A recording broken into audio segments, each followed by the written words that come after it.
Жительница Якутска пожаловалась на агрессию и избиение со стороны своего молодого человека. Девушка рассказала, что она подвергалась домашнему насилию на протяжении года. Сначала отношения казались нормальными, но вскоре начался полный контроль. Одежда, друзья, соцсети. Уже в мае произошел первый случай избиения. Далее насилие стало постоянным. Угрозы убийством, запугивание, избиение на глазах у друзей и подруг. Он знал, что избежит наказания, потому что пойдет на СВО.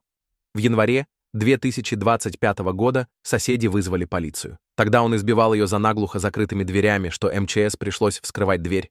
Девушка боялась за свою жизнь и по этой причине просила огласки. Пришел сюда, начал меня избивать и заставил меня удалить. Он меня душил, хотел убить меня.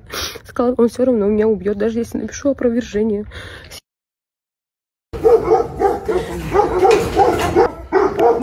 Я ей хочу разговаривать. Она... Сейчас обидно. Заебал уже. Я же сказала же, уходи.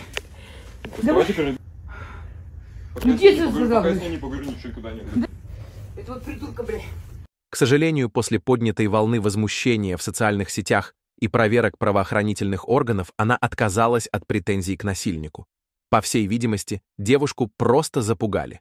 За последние 3 года в республике участились случаи домашнего насилия. Виной тому политика российского государства, направленная на озлобление собственных жителей. Война, которую Россия начала против Украины, забирает жизни и ломает семьи внутри страны. Милитаризация общества, ужесточение законов, репрессии делают мужчин жестче и злее. Пока что эта агрессия выливается на самых беззащитных, на женщин и детей.